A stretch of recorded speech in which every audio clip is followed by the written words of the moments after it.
یەکێتی نیشتیمانی کوردستان چاوەڕوانی سازشی پارتی دیموکراتی کوردستانە لە وەزارەتی ناوخۆ و بژاردەی جێگرەوە پێشکەش دەکات ئەگەر ئەو حیزبە سوود بێت لە هێشتنەوەی ئەو پۆستە لە دەستیدا لە کاتێکدا ناکۆچەکانیان پێدەچێت پێگەێنانی کابینەی نوێ بۆ دوای هەڵبژاردننی پارلەمانی عێراق دوابخات. هەفتەی ڕابردوو دووجار پارتی و یەکێتی لەسەر ئاستی باڵا کۆبوونەوە و دانوستانەکانیان بۆ کاراکردنەوەی پارلەمان و پێگەێنانی کابینەی نوێ دەست پێکردەوە دوای زیاتر لە مانگێک لە وەستانی دانوستانەکانیان بەهۆی ڕووداوەکانی 22 ئابی سلێمانیەوە. بەپێی زانیاریەکانی سبەی پۆستی وەزارەتی ناوخۆ وەک یەکێک لە بەربەستە سەرەکیەکانی دانوستانەکان ماونەتەوە.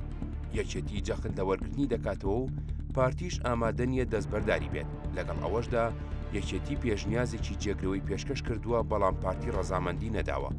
جوتیار یوسف پەرلەمانتاری یەکێتی بەسبەی ڕاگەیان ئەوەی تا ئێستا کێشەیە ڕێگنەکەوتنە لەسەر وەزارەتەکان بە تایبەت وەزارەتی ناوخۆ لەگەڵ سەرۆکایەتی ئەنجومەنی ئاسایش ڕوونیشی کردەوە پارتی وەزارەتی ناوخۆ بە مافی خۆی دادەنێت، یەکێتیش بە هەمان شێوە. ئەگەر ئەو پۆستە بۆ یەکێتی نەبێت، یەکێتی بە مافی خۆی دەزانێت پۆستی سەرۆکی هێرێم وەربگرێت، چونکە یەکێتی داوای شەراکەتی ڕاستەقینە دەکات.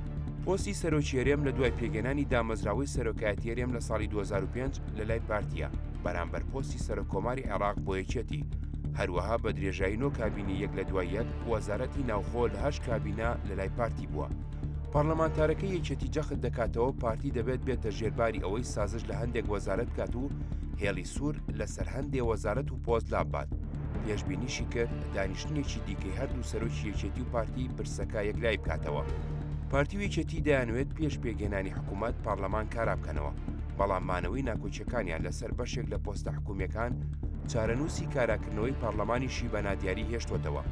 بە بۆچوونی جوتیار یوسف ڕەنگە تا هەفتەیەک یان 2 هەفتەی دیکە دەستەی سەرۆکایەتی پەرلەمان هەڵبژێرێت ئەگەر لەسەر پۆستە حکوومیەکان بگەنە ڕێکەوتن. بەڵام ئەگەر بێت و پێش کاراکردنەوەی پەرلەمان ڕێک نەکەون لەسەر پێگەێنانی حکوومەت، ئەوە پەرلەمانیش ناتوانرێت کارا بکرێتەوە. نزیکەی ساڵێک بەسەر هەڵبژاردندا تێپەڕیوە و پەرلەمانی کوردستان تەنها جارێک کۆبووەتەوە. پێدەچێت هەردوو لا بیانەوێت پێگەێنانی حکوومەت تا دوای هەڵبژاردنەکانی 11 تشرینی دووەمی عێراق دوابخەن. هەفتەی ڕابردوو کیفاح مەحموود ڕاوێژکاری ڕاگەیاندنی مەسعود بارزانی سەرۆکی پارتی پێگنێنانی حکوومەتی بۆ چەندین هۆکار گەڕاندبووەوە کە بەوتەی ئەو لە زۆرینەیدا یەکێتی هۆکار بووە. پێشبینیشی کردبوو پێش هەڵبژاردننی پارلەمانی عێراق کابینەی نوێ ڕابگەێنرێت.